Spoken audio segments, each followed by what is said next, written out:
I think we need to be able to do it in a sensible sort of a way. You know, to just pick up and walk out the door, there does need to be a scale down. And to be able to bring our men and women home, because as soon as we get them home, the better, because we don't want them in harm's way. I think the resources that we're expending could be better used to make sure that our men and women have the best airplanes, the best ship, the best equipment, the best protective materials, and all of the armaments that they need, and that we're fulfilling also the obligation that we have to our retired veterans who have already served as well. That's where those resources can go. So I think we are having that discussion right now. We had a couple of bills that called for an immediate pullout, and I think there's some resistance to that in terms of let's give the military the mission and say we are going to do the drawdown, but we do it in a sensible way to be able to do that. And we do pick and we'd be very cautious with the use of American troops. 144. Me. I don't really have a question. Can I make a comment? Sure. My name's Jerry Eller. I'm a native Colorado. I'm born and raised in Kansas City. I graduated from Western State. I'm a disabled veteran of Desert Storm, Operation Enduring Freedom, Operation Iraqi Freedom. I met Scott in 2003, I think, when you were the party chair or something. Third district party chair. Maybe. And so I've known him for a long time, and I just would like to endorse his candidacy and have you consider him to continue to represent us. I currently live in Pueblo West. I have a lengthy problem with the government, with the Department of Army, with the Department of Military, or Department of Defense, and I'm not going to get into that, and that's why I came here today to personally hand it over to Scott, because I know he's such a busy guy and he's got all these issues. And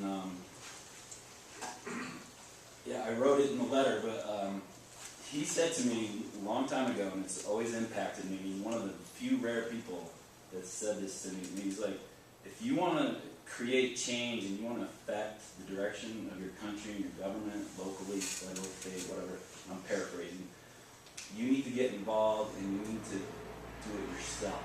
And he's one of the only people I met, like teachers, family members, throughout my lifetime that have told me that. And I've always believed in that. From the day I turned 18, I went down, I registered for the draft, and then I registered to vote. And I've always believed in that. And I feel like our country is at this point in time in our history where people don't believe that. They don't think about it, so they don't vote, or they register to vote for a single issue, and I don't think they really understand the spectrum and the magnitude of all the issues, and so that's basically, you know, I respect Scott. I want to endorse him. I don't know who's all involved in this room or what your political affiliations are or whatever, but I believe he's an honest, loyal, faithful politician, and I think that's a very, very rare quality, and I think we're lucky to have him in our district, and so I just wanted, that's all I had to say. Thanks. Well, Thank you. Out of fairness, I'm going to let Senator Bennett's representative draw the next ticket. We won't talk about it. Thank you. That's very kind. 141. Oh, 141? from Tennessee, I have no questions. Okay. 139. Yes, sir. My name's Lee Busby. I'm a retired Army vet. I did 3 tours in Iraq. Thank you. But, no, it doesn't matter. Thank you. Appreciate it. Yeah, just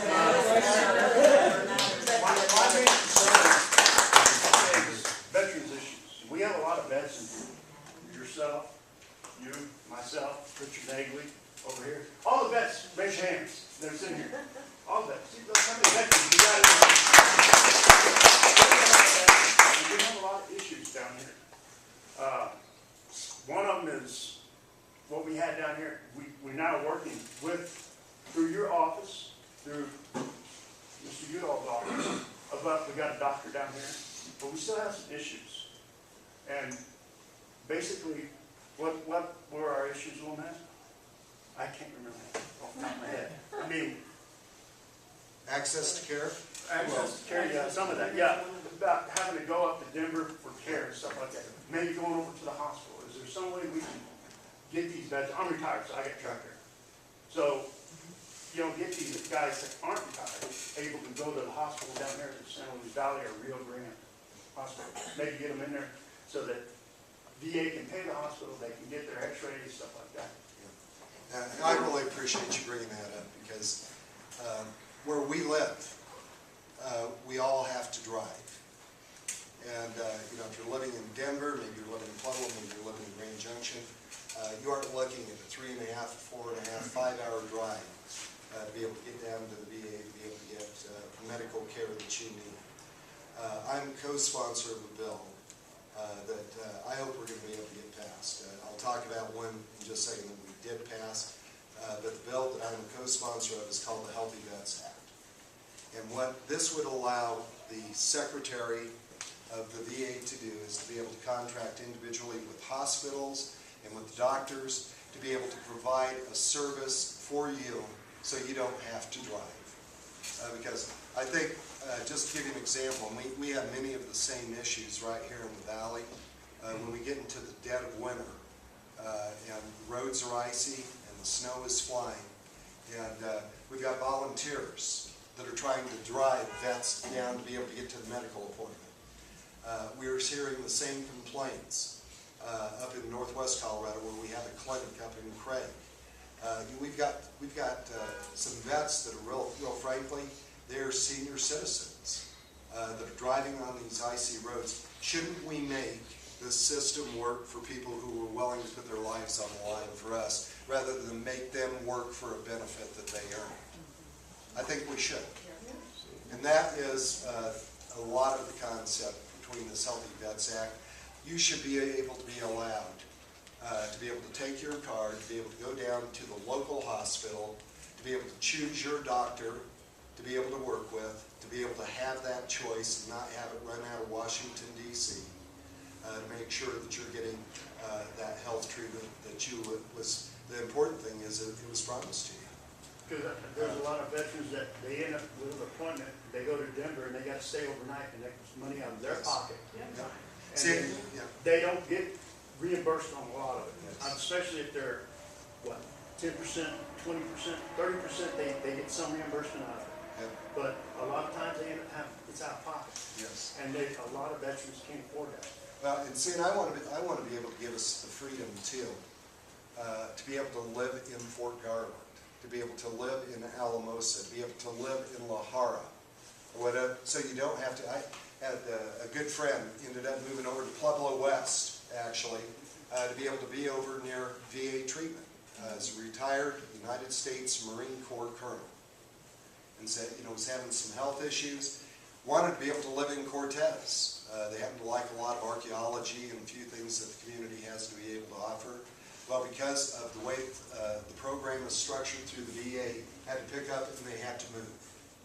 And so we need to get a system that is truly working for our vets. And we did pass the bill and it went through with large bipartisan support to be able to actually have telemedicine come into play where you can go down to the clinic and through telemedicine to be able to deliver some of the services that are going to be there. The shortcoming of the bill that I saw was it was going to conduct a study in terms of reimbursements. I see rural Colorado, you know, we've kind of got double slammed about every time it seems like we turn around. You know, just to let you know, I voted against it. I served 2 years in the state legislature, but we got slammed when they increased the license plate fees, simply because we drive the bigger vehicles. We have to have an SUV because we're driving past signs that say, warning, not snow plowed from 7 p.m. to 5 p.m. And we still got to be able to drive over those roads. Now, if you are a vet living in Fort Garland, you have to be able to pick up, drive the vehicle at $3.68, driving a diesel over $4 a gallon, to be able to fill that up, to be able to drive and to be able to get that medical service that's there. Somebody that's living in Denver or the larger communities, they don't have that expense. Plus you get to pay for a hotel room. Plus you have to buy food out at a restaurant.